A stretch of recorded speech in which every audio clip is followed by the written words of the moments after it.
ಎಲ್ರಿಗೂ ನಮಸ್ಕಾರ. ನನಗೆ ಪ್ರಿನ್ಸಿಪಲ್ ಮೇಡಮ್ ಪರಿಚಯ ಮಾಡುವಾಗ ಬಹಳ ಸಂಕೋಚ ಆಗ್ತಾಯಿತ್ತು. ಸಂಕೋಚ ಯಾಕೆ ಅಂದರೆ ನಾನು ಮೇಷ್ಟ್ರು ಅಷ್ಟೇ, ಮತ್ತೊಂದೇನಿಲ್ಲ. ಸುಮಾರು 43 ವರ್ಷ ಆಯಿತು ಪಾಠ ಮಾಡ್ತಾಯಿತ್ತು. ಆದರೆ ಬೇಜಾರಾಗಿಲ್ಲ. ಇನ್ನೂ 43 ವರ್ಷ ಪಾಠ ಮಾಡಿದರೂ ಬೇಜಾರಾಗಿಲ್ಲ ಅನ್ನೋದೊಂದು. ಅವ್ರು ನಾನು ಪರಿಚಯ ಮಾಡ್ತಿರ್ಬೇಕಾದ್ರೆ ಒಂದು ಘಟನೆ ನೆನಪಾಗ್ತಾಯಿತ್ತು. ಎಲ್ಲೊಂದು ಕಡೆ ಹೇಳಿದ್ದೆ ಅದನ್ನು. ಈ ಚಾರ್ಲಿ ಚಾಪ್ಲಿನ್ ಗೊತ್ತಾ ಮಕ್ಕಳೇ ನಿಮಗೆ? ನೋಡಿದ್ದೀರಾ ಸಿನಿಮಾ ಯಾವುದಾದ್ರೂ? ಚಾರ್ಲಿ ಚಾಪ್ಲಿನ್ದು ಚಿತ್ರ ನೋಡಿದ್ದೀರಾ? ಚಾರ್ಲಿ ಚಾಪ್ಲಿನ್ ಒಂದು ಸಿನಿಮಾದ ಘಟನೆ ನೆನಪಾಗ್ತಾಯಿತ್ತು ಮೇಡಮ್ ನಾನು ಪರಿಚಯ ಮಾಡಬೇಕಾದ್ರೆ. ಒಂದು ಸಿನಿಮಾದಲ್ಲಿ ಚಾರ್ಲಿ ಚಾಪ್ಲಿನ್ ಭಿಕ್ಷುಕ. ಇಡೀ ದಿವಸ ಏನೂ ಸಿಕ್ಕಿಲ್ಲ. ಪಾಪ ರಾತ್ರಿ ಕಾಲು ಎಳ್ಕೊಂಡು ಎಲ್ಲೋ ಒಂದು ಕಡೆ ಮಲ್ಕೊಂಡ. ಹಸದ ಹೊಟ್ಟೆ, ನಿದ್ರೆ ಬರಲಿಲ್ಲ, ಒದ್ದಾಡಿದ. ಬೆಳಗ್ಗೆ 5:15 ಎದ್ದ. ತನ್ನ ಸಾಮಾನೆಲ್ಲ ಎತ್ಕೊಂಡ. ಭಿಕ್ಷುಕನ ಸಾಮಾನು ಅಂದರೆ ಏನಿರುತ್ತೆ? ಒಂದು ಚಾಪೆ, ಒಂದು ಬಟ್ಲು. ಚಾಪೆ ಸುತ್ತಿ ಕಂಕಳಲ್ಲಿ ಇಟ್ಕೊಂಡ. ಬಟ್ಲು ಇಟ್ಕೊಂಡು ನಿಧಾನ ಕಾಲು ಎಳ್ಕೊಂಡು ಹೋಗ್ತಾ ಇದ್ದ. 4 ರಸ್ತೆ ಸೇರುವಂಥ ಒಂದು ಜಾಗ ಬಂತು. ನಿಂತ್ಕೊಂಡ. ಯಾವ ಕಡೆ ಹೋದರೆ ಇವತ್ತು ಭಿಕ್ಷೆ ಜಾಸ್ತಿ ಸಿಕ್ಕಿತು? ಎಡಕ್ಕೆ ಹೋಗ್ಲೋ, ಬಲಕ್ಕೆ ಹೋಗ್ಲೋ, ಮುಂದೆ ಹೋಗ್ಲೋ, ಹಿಂದೆ ಹೋಗ್ಲೋ ಅಂತ ಅಳದು ಸುರಿದು ಎಲ್ಲ ಮಾಡಿ ಕೊನೆಗೆ ಒಂದು ದಾರಿಗೆ ಹೋದ.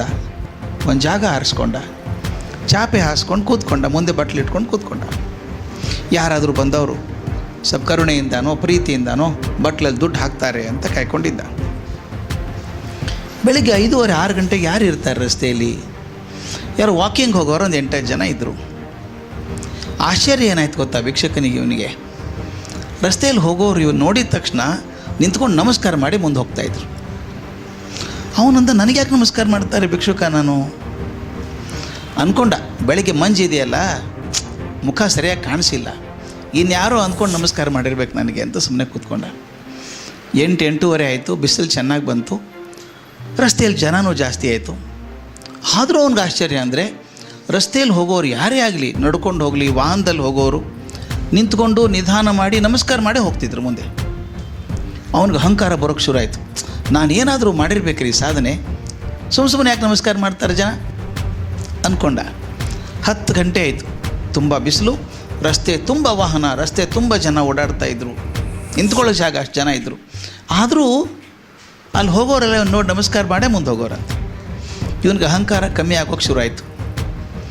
ನಾನು ನಿಜವಾಗ್ಲೂ ಸಾಧನೆ ಮಾಡಿದ್ದೇ ಆಗಿದ್ದರೆ ಬರೀ ನಮಸ್ಕಾರ ಮಾಡೋದಕ್ಕಿಂತ ಬಟ್ಲಲ್ಲಿ ಏನಾದರೂ ಹಾಕಬೇಕಾಗಿತ್ತಲ್ಲ ಅಲ್ವಾ? ಯಾರೂ ದುಡ್ಡೇ ಹಾಕಲ್ಲ, ಬರೀ ನಮಸ್ಕಾರ ಮಾಡಿ ಹೋಗ್ತಾರೆ. ಯಾಕೆ ನಮಸ್ಕಾರ ಮಾಡ್ತಾರೆ ಕೇಳೋಣ ಅಂತ ಹೇಳಿ ಒಬ್ಬರು ನಿಲ್ಲಿಸಿ ಕೇಳಿದ್ನಂತೆ, ನನಗೆ ಯಾಕೆ ನಮಸ್ಕಾರ ಮಾಡ್ತೀರಿ ಅಂತ. ಆತ ಮೇಲೆ ಕೆಳಗೆ 2 ಸಲ ನೋಡಿದ. ಏ ಹುಚ್ಚ, ನಿನಗೆ ಯಾರು ನಮಸ್ಕಾರ ಮಾಡ್ತಾರೋ? ನೀ ತಿರುಗಿ ನೋಡಿ ಎಲ್ಲಿ ಕೂತಿದ್ದೀಯಾ ಅಂದ. ಭಿಕ್ಷುಕ ತಿರುಗಿ ನೋಡಿದ. ಅವನ ಹಿಂದೆ ದೊಡ್ಡ ಅಬ್ರಹಾಂ ಲಿಂಕನ್ ಒಂದು ವಿಗ್ರಹ ಇತ್ತು. ಜನ ನಮಸ್ಕಾರ ಮಾಡಿದ್ದು ಯಾರಿಗೆ?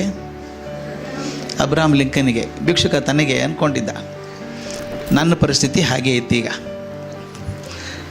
ನಾನು ಏನೂ ದೊಡ್ಡ ಸಾಧನೆ ಮಾಡಿದವನಲ್ಲ, ಮೇಷ್ಟ್ರಾಗಿದ್ದವನು. ನಾನು ಯಾವಾಗಲೂ ನನ್ನ ಕರ್ಕೊಳ್ಳೋದೊಂದು ಹಾದಿ ಇದೆ.